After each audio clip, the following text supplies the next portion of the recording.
Hola, ¿qué tal? Bienvenidos a este cuarto episodio de la segunda temporada de Historia Universal Contemporánea. En este episodio vamos a platicar sobre el accidente nuclear sucedido en la central nuclear de Chernobyl el 26 de abril de 1986. En la madrugada de aquel 26 de abril, en principio decir que este accidente es con diferencia el accidente nuclear más catastrófico que ha existido. Dentro de la escala de los accidentes nucleares se enumeran del 1 al 7 y durante muchos años, hasta 2011, el accidente nuclear de Chernobyl fue el único que tuvo este nivel 7 y solamente hay otro accidente que tiene esa clasificación, que es el accidente de Fukushima en el 2011. Sin embargo, con cierta diferencia, el accidente de Chernobyl se considera todavía más catastrófico porque en este caso hubo una serie de omisiones y de encubrimientos que repercutieron en una tardía respuesta por parte del gobierno, del entonces gobierno soviético. Pero vamos a irnos un poco más atrás de lo que es el accidente de Chernobyl. La ciudad que se ubica cerca de Chernobyl, que fue evacuada en un momento dado, es la ciudad de Pripyat, hoy ubicada en Ucrania. En su momento estaba en la República Socialista Soviética de Ucrania, perteneciente a su vez a la Unión de Repúblicas Socialistas Soviéticas. Esta ciudad se había fundado hacía poco, relativamente en el año 1970, se había fundado esta ciudad de Pripyat en Ucrania y tenía justamente como finalidad albergar a los trabajadores de esta planta nuclear de Chernobyl, oficialmente llamada la central nuclear Vladimir Ilich Lenin, y que era prácticamente un modelo de ciudad, un modelo soviético enteramente. A diferencia de otras ciudades soviéticas, esta tenía la característica de que se había creado durante los años pues de cierta bonanza de la Unión Soviética en 1970, y además correspondía toda ella a un mismo modelo comunista soviético. Es decir, a diferencia de lo que sería San Petersburgo o Moscú o algunas otras ciudades en lo que hoy es Rusia, esta no existía antes de la Revolución Rusa, e incluso pasaron muchos años de la Revolución Rusa a su fundación, de tal manera que cuando esta ciudad se funda en 1970 es prácticamente una noción de modelo soviético, cómo debían de ser las ciudades soviéticas, pues Pripyat era un ejemplo muy claro de cómo eran y cómo debían de estar diseñadas.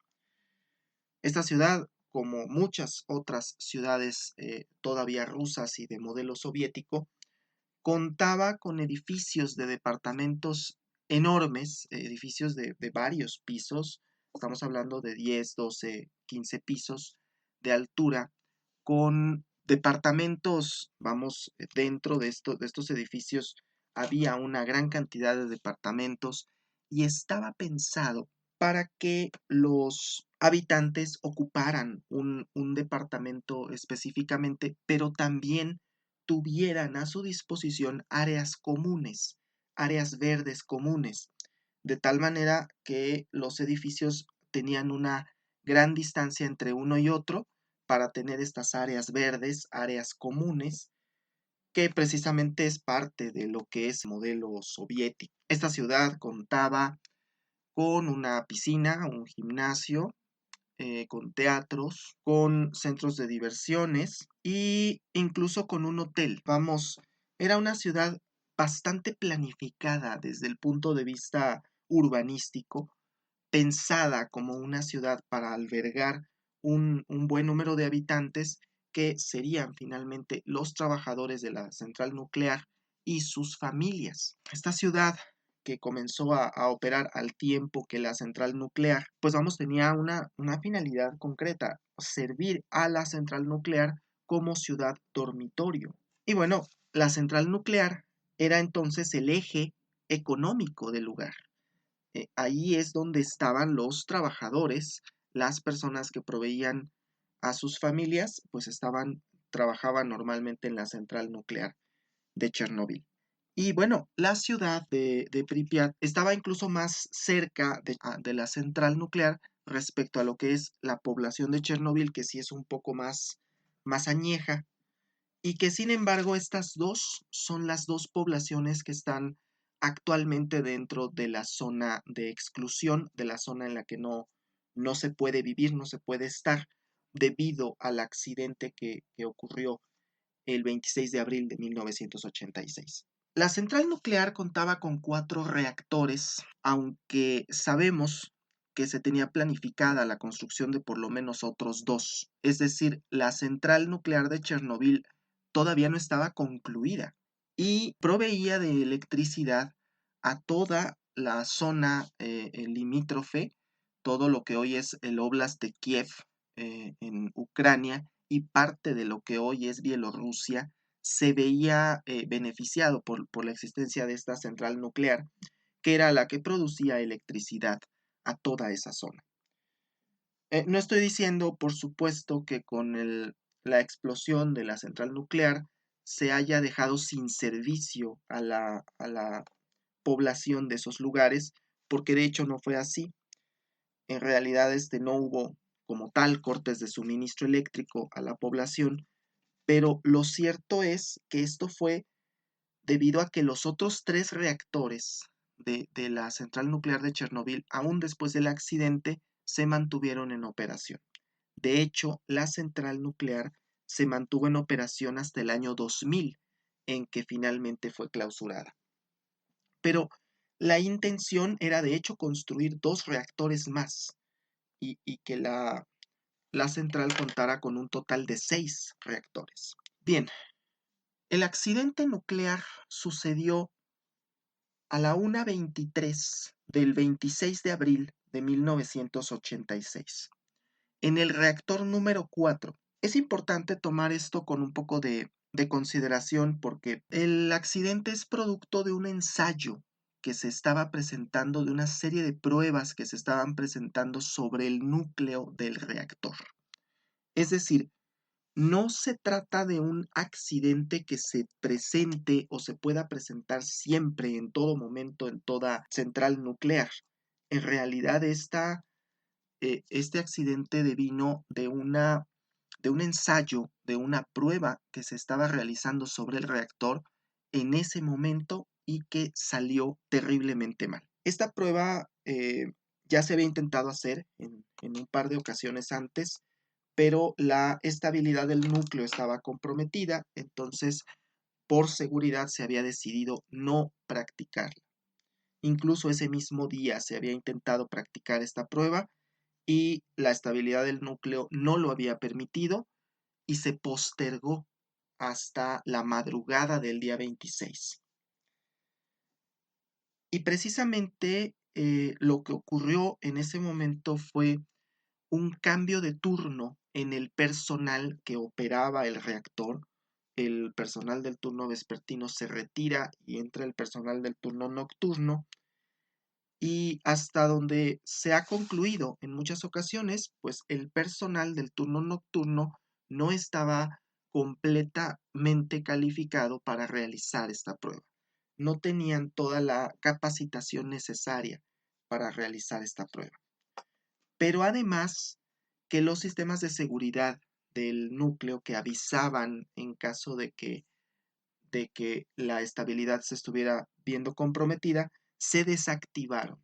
Con motivo de esta prueba se habían desactivado y entonces, pues quienes quizá podrían haber podido evitar este accidente, tristemente no tuvieron oportunidad de saber que estaba fallando el núcleo, pues precisamente porque los sistemas de seguridad estaban desactivados.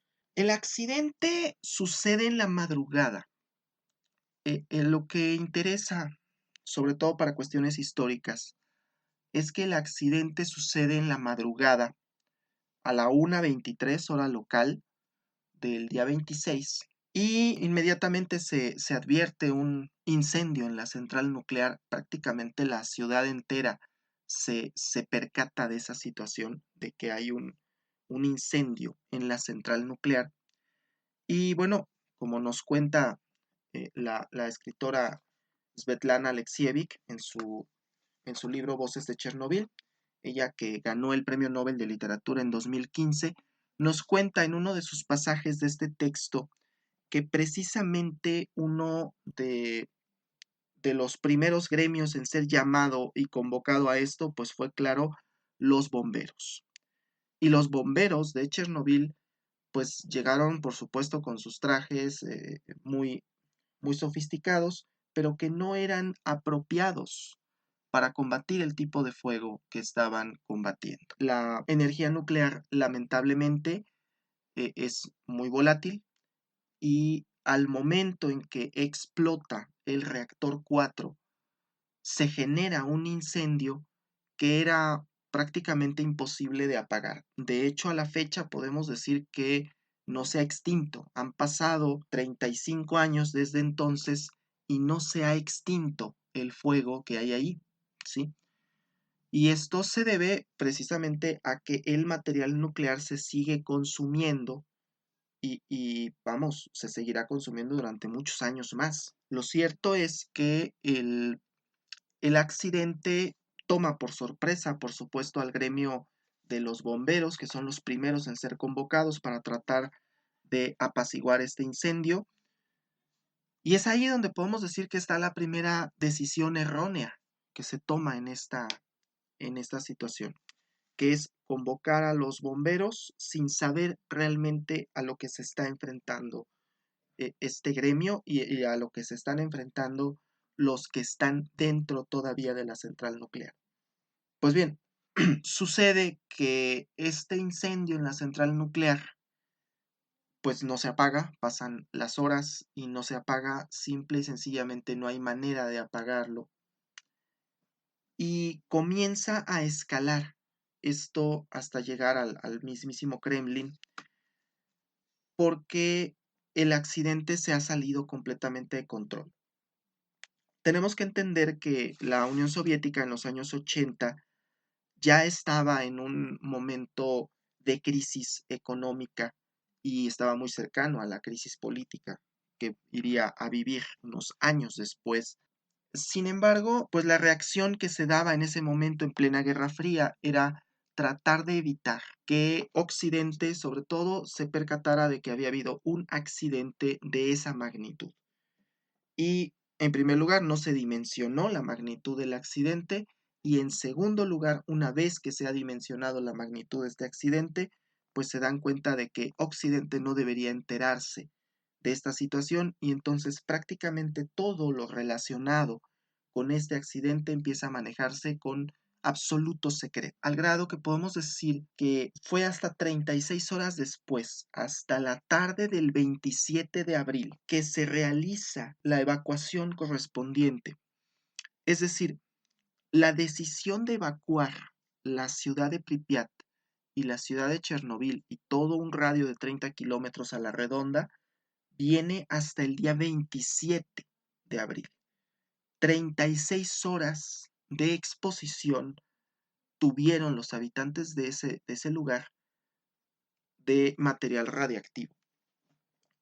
Una cuestión que es muy importante entender de esto es que la radiación no se puede ver, no se puede oler, no se puede saborear, no tiene sabor, y además las personas no suelen presentar síntomas de la enfermedad por radiación hasta que ya es demasiado tarde. Vamos, las enfermedades provocadas por la radiación, sobre todo la enfermedad que produce directamente la exposición a la radiación, es abrupta, es fulminante y normalmente en un plazo de 7 días la persona muere. Esto genera que entre más tiempo se está expuesto a la radiación, mayor probabilidad es de contraer esta enfermedad principal, la que es la enfermedad provocada por la radiación, o las enfermedades que son consecuencia de la radiación, como es el cáncer, que es una de ellas, pasan 36 horas a partir de la explosión a la 1:23 del día 26 y hasta la tarde del día 27 es que comienza la evacuación de la zona de Chernóbil. Inclusive podemos decir que hay una especie de política pública de encubrir, de ocultar lo que pasa, incluso a la propia población.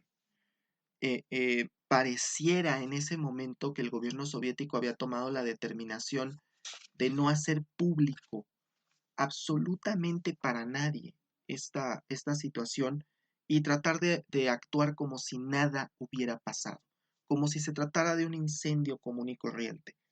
Los bomberos que acudieron, pues prácticamente todos murieron por radiación, por enfermedad de radiación, y el personal que se encontraba en la central nuclear y que se vio expuesto también. Pero además de esto, los primeros llamados para limpiar el lugar, para tratar de que todo el material que estaba siendo todavía expuesto al aire público, al aire común de radiación, se pudiera tirar hacia el reactor para poder después taparlo, estos esfuerzos, pues primero se buscó personas voluntarios de la propia ciudad de Chernobyl que quisieran acudir y solamente se les provió en ese momento de un cubrebocas. Por supuesto que el cubrebocas no era la forma en cómo proteger a una persona a semejantes grados de radiación, a semejantes niveles de radiación. Y bueno, pues muchas de las personas que hicieron esto murieron a los pocos días o en los meses subsiguientes.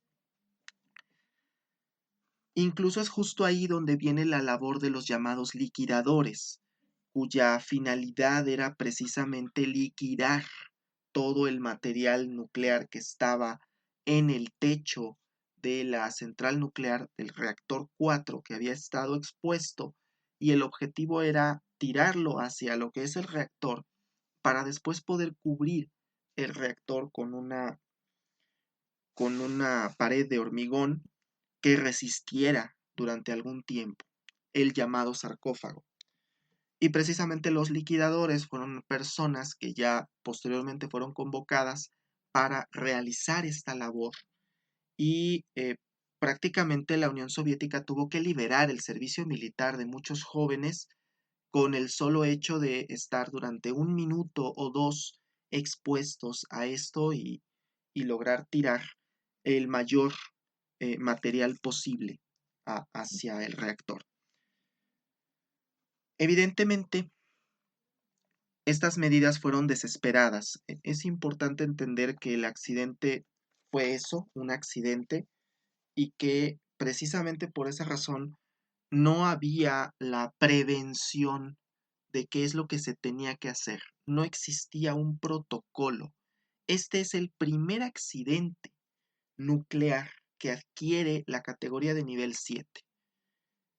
Y precisamente por eso podemos decir que no había un protocolo de cómo actuar, qué hacer, por un lado, y por el otro lado, que había esta política pública de tratar de encubrir esta situación, de que no se enterara Occidente de que había ocurrido un accidente de semejante magnitud. De hecho, fue hasta mayo de 1986, cuando es precisamente un informe sueco el que dice que hay niveles altos de radiación en Europa y que provienen de una zona de la Unión Soviética que está en el límite entre Ucrania y Bielorrusia.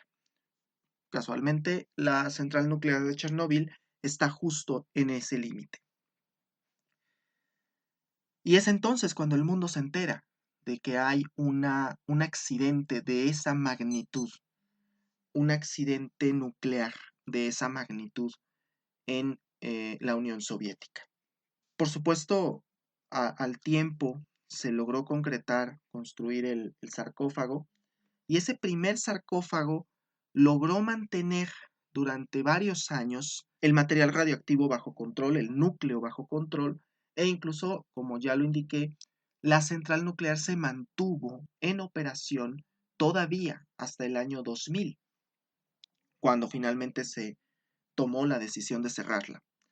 Esto precisamente porque la central nuclear tenía una función que cumplir. Esencialmente producía energía eléctrica para todo lo que es Ucrania y para una parte de Bielorrusia, y aun y cuando después de la desintegración de la Unión Soviética, Ucrania y Bielorrusia comienzan a seguir destinos distintos, lo cierto es que Ucrania, que es el lugar en donde está la central nuclear, tenía esta necesidad de energía eléctrica y no podía prescindir de los otros tres reactores que estaban funcionando, que eran funcionales, y bueno, se mantuvo en operación durante varios años más la central nuclear de Chernóbil. En el año 2000 se decidió finalmente cerrarla, pero el lugar, la ciudad de Pripyat, la ciudad de Chernóbil y todas las poblaciones pequeñas que existen en un radio de 30 kilómetros tuvieron que ser evacuadas. Y en esos lugares hoy en día podemos decir que no ha pasado prácticamente el tiempo. Nos demuestran en cierta manera cómo sin la presencia del ser humano la naturaleza sigue haciendo su trabajo, sigue creciendo, sigue funcionando, y que sin el ser humano la naturaleza sigue haciendo lo que normalmente hace. Es además pues un triste recordatorio de que la energía nuclear, a pesar de en ocasiones ser muy barata, en ocasiones ser muy segura, tiene un aspecto negativo que no nos gusta ver, que es precisamente que los accidentes pueden ser muy serios. La cuestión es que la Unión Soviética y las exrepúblicas soviéticas dependían mucho de la energía nuclear porque precisamente este era el principal subproducto de la Guerra Fría. Cuando Estados Unidos decide demostrar su poder y lanzar las bombas atómicas en Hiroshima y Nagasaki en 1945, la Unión Soviética se da cuenta que tiene que estar a la altura de ese poderío militar y diseñar sus propias armas nucleares. Y precisamente la creación de las armas nucleares llevó a la aplicación de la energía nuclear no para propósitos militares, sino para un propósito civil, que era producir energía eléctrica. Y es cuando la Unión Soviética en los años 70 se plaga de estas terminales nucleares, cuya finalidad era proveer de energía eléctrica más barata, más eficiente que la que se puede producir con el carbón o la que se puede producir con otros combustibles. Podemos decir que era la energía de moda en ese momento, en el año 86, y Ucrania tenía todavía una amplia necesidad de esta energía, al grado que tiene que mantener en operación los otros tres reactores de la central de Chernobyl hasta el año 2000. Las ciudades que están aledañas tuvieron que ser evacuadas. A la fecha no puede vivir una persona ahí. Existen, sin embargo, posibilidad de que una persona de turista pueda acudir actualmente, pero es bajo su propio riesgo. Es una zona que ha sido ampliamente fotografiada, sobre todo por aquellos que gustan de incursionar en este lugar en motocicleta. Principalmente tenemos ahí una fuente primaria muy, muy interesante, que es las fotografías de Elena Filatova, que se dedicó durante varios veranos a fotografiar la zona de Pripyat, la zona de Chernobyl. Se acercó un poco a la central nuclear, aunque esta sí está un poco más custodiada, pero precisamente estas fuentes primarias, estas fotografías nos permiten apreciar cómo ha pasado el tiempo y cómo en casi 4 décadas de que todo esto ha pasado, pues el tiempo parece congelado ahí para los seres humanos, pero no para la naturaleza. Y cómo es un paisaje prácticamente posapocalíptico, porque nos demuestra que nuestras construcciones, al paso de los años, comienzan a derruirse, comienzan a, si no hay mantenimiento, si no hay quien viva ahí, si no hay vida humana en esos lugares, pues comienzan a levantarse las paredes, comienzan a entrar los animales, comienzan a entrar las plantas y a reclamar pues lo que finalmente es suyo. Es una clara muestra y una advertencia hacia el futuro sobre el uso de la energía nuclear, el cuidado que se le debe tener a la energía nuclear. Y bueno, para concluir un poco, como lo refiere en su momento Svetlana Alexievich, ella se pregunta en un momento dado, ¿por qué escribe ese texto llamado Voces de Chernobyl? Y ella misma se responde y dice, a veces parece que estoy escribiendo sobre el pasado. Este texto en general es sobre el pasado, sobre lo que ocurrió en 86, sobre las víctimas, las personas que estuvieron ahí y que resultaron afectadas. Pero en ocasiones parece que está escribiendo sobre el futuro.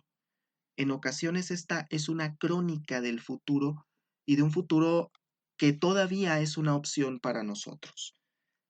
Últimamente con la pandemia de COVID-19 nos hemos dado cuenta que si el ser humano deja de hacer ciertas acciones, el propio planeta comienza a tomar su curso y comienza la naturaleza a hacer su trabajo de nuevo. Estos fenómenos que veíamos en las playas de bioluminiscencia, que tenía mucho tiempo que no aparecían y que con un par de meses que los seres humanos dejaron de estar ahí, pues se volvieron a presentar. Y nos demuestra esto como la preservación, el cuidado del planeta debe ser una actividad primordial para el ser humano. Bien, pues esto ha sido todo. Les agradezco mucho su atención y los espero la próxima semana para un episodio más de Historia Universal Contemporánea. Soy Raimundo Salcedo, muchas gracias.